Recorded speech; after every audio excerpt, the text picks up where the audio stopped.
नमस्कार दोस्तों, आज मैं आपको सुनाऊंगा अजगर और हिरनी की कहानी। एक वन में बहुत बड़ा अजगर रहता था। वह बहुत अभिमानी और अत्यंत क्रूर था। जब वह अपने बिल से निकलता तो सब जीव उससे डरकर भाग खड़े होते। उसका मुंह इतना विकराल था कि खरगोश तक को निगल जाता था। एक बार अजगर शिकार की तलाश में घूम रहा था। सारे जीव तो उसे बिल से निकलते देखकर ही भाग चुके थे। उसे कुछ न मिला तो वह क्रोधित होकर फुफकारने लगा और इधर उधर खाक छानने लगा। वहीं निकट में एक हिरनी अपने नवजात शिशु को पत्तियों के ढेर के नीचे छिपाकर स्वयं भोजन की तलाश में दूर निकल गई थी। अजगर की फुफकार से सूखी पत्तियां उड़ने लगी और हिरनी का बच्चा नजर आने लगा। अजगर की नज़र उस पर पड़ी। हिरनी का बच्चा उस भयानक जीव को देखकर इतना डर गया कि उसके मुंह से चीख तक न निकल पाई। अजगर ने देखते ही देखते नवजात हिरण के बच्चे को निगल लिया।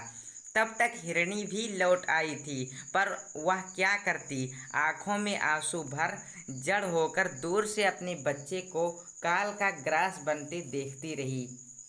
हिरणी के शोक का ठिकाना न रहा। उसने किसी न किसी तरह अजगर से बदला लेने की ठान ली। हिरणी की एक न्योले से दोस्ती थी। शोक में डूबी हिरणी अपने मित्र न्योले के पास गई और रो रो कर उसे अपनी दुख भरी कथा सुनाई। नेवले को भी बहुत दुख हुआ।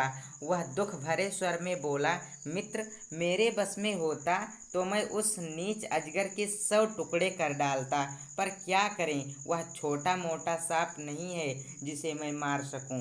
वह तो एक अजगर है, अपनी पूंछ की फटकार से ही मुझे अधमरा कर देगा। लेकिन यहाँ पास में ही चींटियों की एक बाम्बी है, वहाँ की रानी मेरी मित्र है, उससे सहायता मांगनी चाहिए। हिरनी निराश स्वर में विलाप किया, पर जब तुम्हारे जितना बड़ा जीव उस अजगर का कुछ बिगाड़ने में समर्थ नहीं है तो वह छोटी सी चींटी क्या कर लेगी। नेवले ने कहा, ऐसा मत सोचो, उसके पास चींटियों की बहुत बड़ी सेना है, संगठन में बड़ी शक्ति होती है। हिरनी को कुछ आशा की किरण नजर आई। नेवला हिरनी को लेकर चींटी रानी के पास गया और उसे सारी कहानी सुनाई। चींटी रानी ने सोच विचार कर कहा, हम तुम्हारी सहायता करेंगे। हमारी बाम्बी के पास एक संकरीला नुकीले पत्थरों का भरा रास्ता है।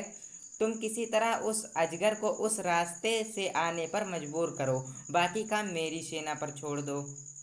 नेवले को अपनी मित्र चींटी रानी पर पूरा विश्वास था, इसलिए वह अपनी जान जोखिम में डालने पर तैयार हो गया।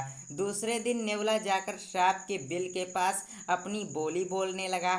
अपने शत्रु की बोली सुनते ही अजगर क्रोध में भरकर अपने बिल से बाहर आया। नेवला उसी संकरे रास्ते वाली दिशा में दौड़ा। अजगर ने पीछा किया।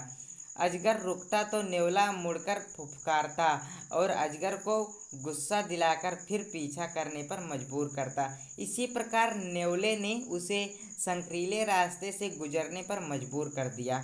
नुकीले पत्थरों से उसका शरीर छिलने लगा।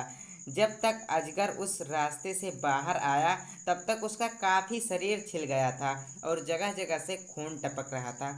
उसी समय चींटियों की सेना ने उस पर हमला कर दिया। चींटियां उसके शरीर पर चढ़कर छिले स्थानों के नंगे मांस को काटने लगीं।